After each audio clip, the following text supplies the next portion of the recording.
Hello, hello. Nagbabalik na naman po ako mga kapatid. Ang inyong lingkod na si Sister Mary Grace. Ngayon, talakayin naman po natin ang woman in the Bible. Unahin po natin si Sarah. Nagsimula ang buhay ni Sarai sa paganong mundo ng Ur, sa lupain ng mga Kaldeo na matatagpuan sa isang lugar na kilala ngayon sa tawag na Iraq. Siya ay kapatid sa ama at asawa din ni Abram na tinawag ng ating Panginoon Diyos na Abraham. Pareho ang ama ni Sarai at Abram, ngunit magkaiba ang kanilang ina ayon sa Genesis chapter 20 verse 12. Na mga panahong iyon, mas malinis ang genes ng mga tao kumpara sa kasalukuyan at hindi masama ang epekto ng pag-aasawahan ng magkamag-anak sa kanilang magiging mga anak. Gayon din ginugugol ng mga tao ang kanilang buhay sa malapit na ugnayan sa isa't isa sa pamilya. At normal na pumipili sila ng mapapangasawa mula sa kanilang sariling tribo or pamilya or kamag-anak. Nang makilala ni Abraham ang buhay na Diyos, ang Diyos Ama na gumawa ng lahat, sa unang pagkakataon, sumampalataya siya sa Kanya. At yan ay makikita natin sa Genesis chapter 12 verses 1 to 4 and chapter 15 verse 6. At sumunod sa Kanya at sinunod ang Kanyang utos na iwanan ang kanyang tahanan at pumunta sa isang lugar na hindi pa niya narinig o nakita. Sumama sa kanya si Sarai na kanyang asawa. Dinala sila ng kanilang paglalakbay sa isang lugar na tinatawag na Haran. At yan ay makikita natin sa Genesis chapter 11 verse 31. Sa syudad na ito namatay ang ama ni Abraham na si Terah at nagpatuloy sa kanilang paglalakbay si Abram, Sarai at ang pamangkin ni Abram na si Lot sa pangunguna at paggabay ng Diyos. Walang bahay at modernong kagamitan noon. Maaaring napakahirap ng kanilang paglalakbay, lalo na para sa isang babae habang naglalakbay. Nagkaroon ng tagutom sa lupain at ito ang nagtulak kina Abram at Sarai na pumunta sa Egypt or Ehipto. At yan ay makikita natin sa Genesis chapter 12 verse 10. Nang makarating sila doon, natakot si Abram na baka siya patayin ng mga Ehipsyo dahil napakaganda ni Sarai mga kapatid at maaaring kunin ito bilang asawa ng sino mang magkakagusto. Kaya hiniling niya kay Sarai na ipakilala siya nito bilang kapatid. Natotoo din naman, ngunit sa layuning mandaya. Kinuha si Sarai ng paraon at iniuwi sa bahay nito at trinato si Abram ng maganda dahil kay Sarai. Ngunit, sinaktan ng Diyos ang sambahayan ng Faraon at natuklasan ang pagsisinungaling ng mag-asawa. Ibinalik ng Faraon si Sarai kay Abram at pinahayo sila para muling maglakbay. Yan ay sa Book of Genesis chapter 12. Bumalik sina Sarai at Abram sa lupain na ngayon tinatawag na Israel. Nagkaroon sila ng maraming ari-arian at ng malaking kayamanan sa kanilang paglalakbay. Kaya naghiwalay sina Lot at Abram para magkaroon ng sapat na pastulan para sa kanilang mga napakalaking kawan. At yan ay nasa Genesis chapter 13 verse 9. Hindi niyo po ba alam na baog si Sarai? Isang issue ng personal ng kabagabagan. Gayon din ng kahihiyan sa kultura ng panahong iyon. Nag-alala si Abram na baka wala siyang maging tagapagmana Ngunit binigyan ng Diyos si Abram ng isang pangitain, kung saan ipinangako niya na bibigyan niya ito ng isang anak at ang kanyang angkan ay magiging kasindami daw ng mga bituin sa langit. Yan ay nasa Genesis chapter 15. Ipinangako din ng Diyos sa mga inapo ni Abram ang lupain ng Kanaan.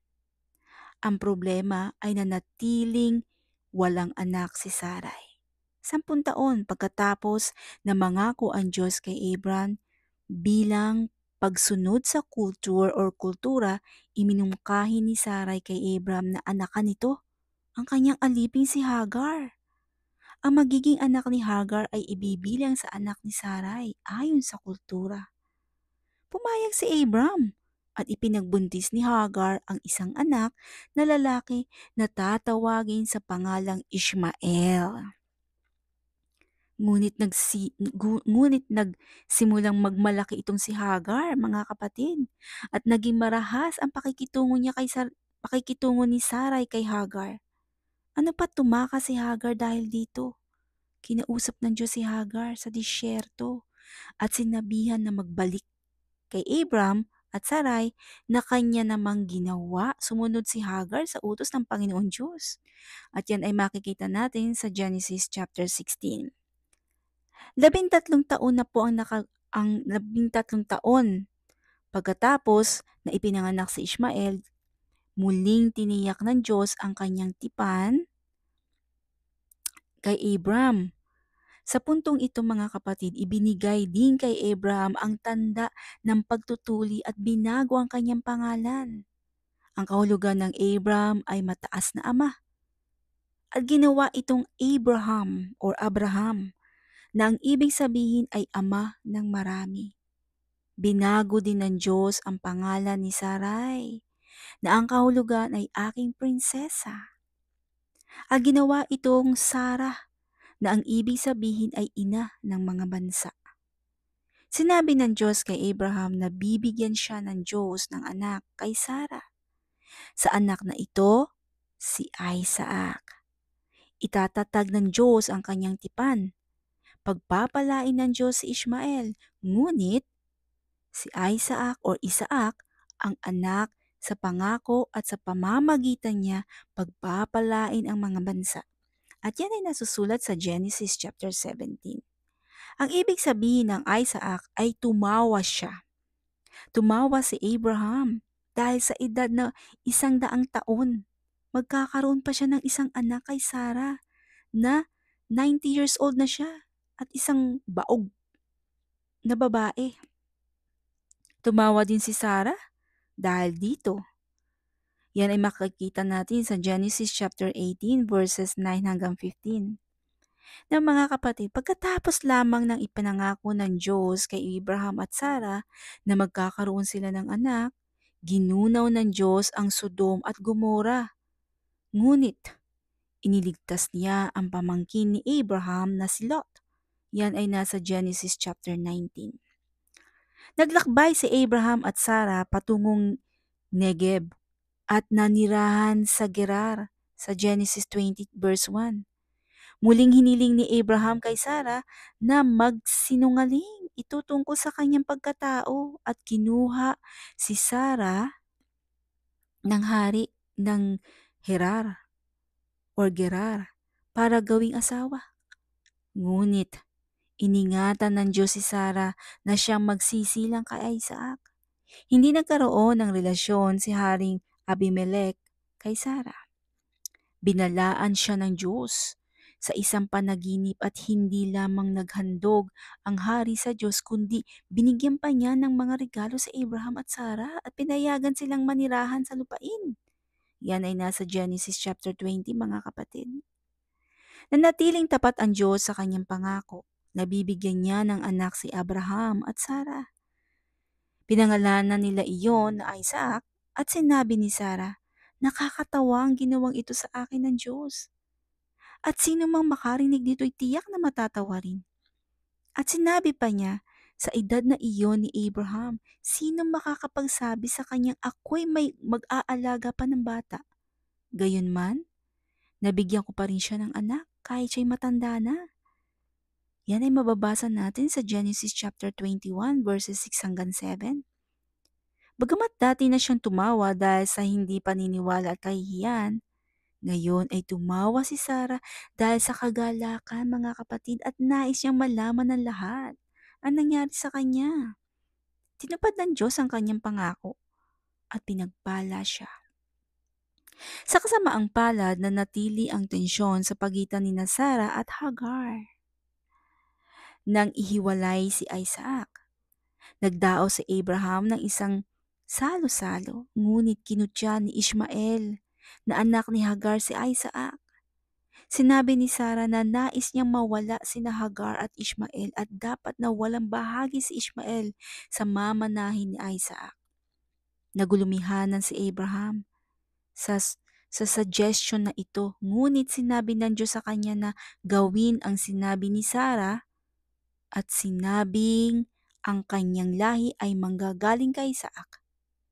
Pinalis ni Abraham si Hagar, mga kapatid, at si Ishmael, at ipinagkaloob ng Diyos ang kanilang mga pangangailangan. Yan ay nasa Genesis chapter 21 verses 8 hanggang 21. Pagkatapos nito, mga kapatid, sinubok ng Diyos si Abraham at sinabi na ihandog nito sa kanya si Isaac, ang nag-iisa niyang anak kay Sarah bilang haing susunugin. Nakahanda si Abraham na isuko ang kanyang anak at nagtiwala siya sa Diyos na sa anumang paraan ay tutuparin ng Diyos ang kanyang pangako. Genesis chapter 22, mga kapatid. At yan ay nasusulat din sa Hebrew chapter 11 verses 17 hanggang 19. Gusto ba natin basahin yun, mga kapatid? Buksan ninyo ang inyong libro, mga kapatid. Sa Hebrew, nasa Hebrew daw po yan, mga kapatid. Chapter 11. Ano po? Tingnan natin ha, mga kapatid ha. Bubuksan natin ang aking libro sa chapter 11 verses 17 hanggang 19, mga kapatid. Basahin natin kung ano ang nakasulat dito sa ibinigay na supporting verse. Ano po? Ang sabi dito, mga kapatid, tignan natin dito, ha? Tignan natin. Dahil sa pananampalataya, handang ihandog ni Abraham ang kaisa-isa niyang anak na si Isaac. Nang subukin siya ng Diyos, kahit na alam niyang si Isaac ang ipinangako ng Diyos na pagmumulan ng kanyang lahi, handa pa rin niya itong ialay. Sapagkat nanalig si Abraham na kung mamamatay si Isaac, muli siyang bubuhayin ng Diyos at ganoon na nga ang nangyari. Parang bumalik sa kanya si Isaac mula sa kamatayan. Yan ang nasusulat sa Hebrew chapter 11 verses 17 hanggang 19.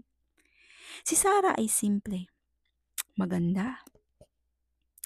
Sa Genesis chapter 12 verse 11. At isang babaeng gaya rin ng ibang babae, mga kapatid.